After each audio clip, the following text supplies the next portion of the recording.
Collins, she said, you must marry. Choose properly, she said. Choose a gentlewoman for my sake, and for your own, let her be an active, useful sort of person. Not brought up too high. Find such a woman as soon as you can. Bring her to Hunsford, and I will visit her. And your wit and vivacity, I think, must be acceptable to her, when tempered with the silence and respect which her rank will inevitably excite. Yes.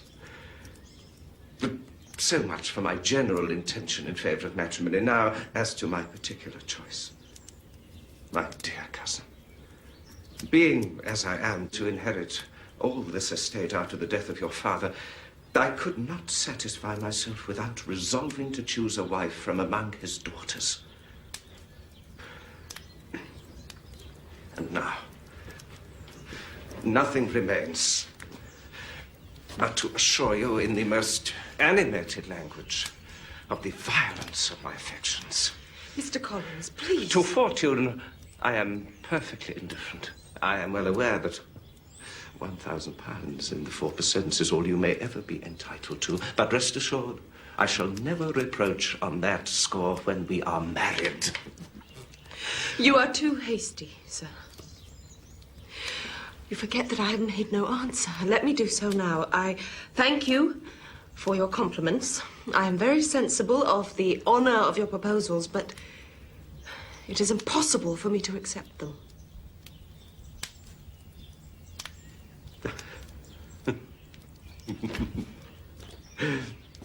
I am by no means discouraged, indeed not.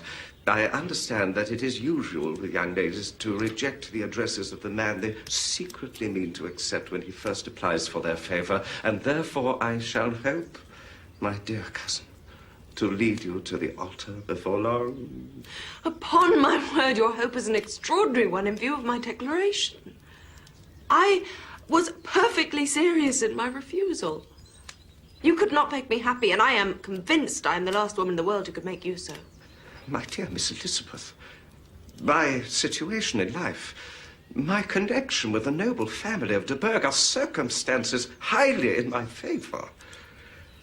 You should consider that it is by no means certain that another offer of marriage may ever be made to you. You cannot be serious in your rejection. I must attribute it to your wish of increasing my love by suspense, in the usual manner of elegant females. I assure you, sir, that I have no pretensions to the kind of elegance which consists in tormenting a respectable man. I thank you for the honor of your proposals, but to accept them is absolutely impossible. My feelings forbid it in every respect. Can I speak plainer? You are uniformly charming. And I am persuaded that when sanctioned by your excellent parents, my proposals will not fail of being acceptable.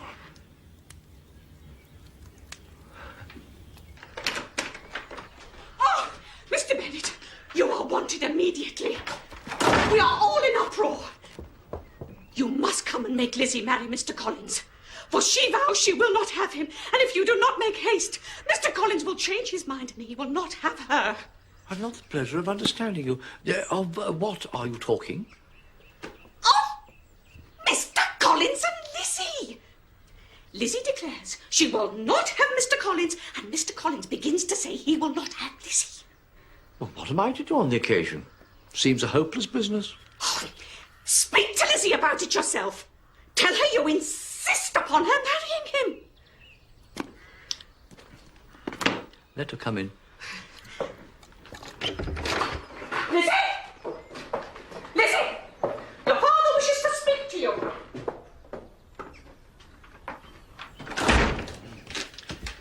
Come here, my child.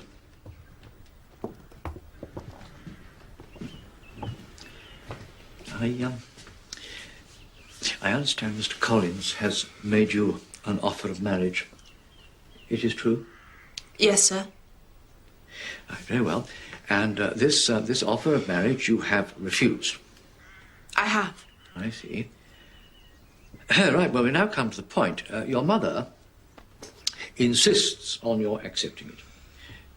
Is it not so, Mrs. Bennet? Yes. Or I will never see her again. An unhappy alternative is before you, Elizabeth. From this day, you must be a stranger to one of your parents. Your mother will never see you again if you do not marry Mr. Collins. And I will never see you again if you do.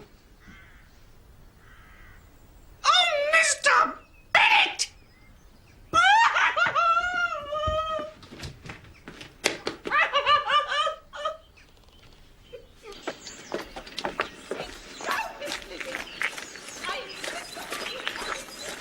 Why, Charlotte, what do you do here? I am come to see Elizabeth. Mr. Collins has made Lizzie an offer. And what do you think? She won't have him. Then I am very sorry for him. Though I couldn't say I'm surprised.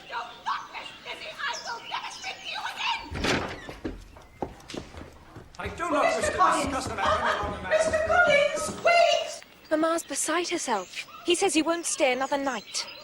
I wonder, should I invite him to dine with us this evening? Aye, do. Take him away and feed him, for he has been in high dudgeon all morning.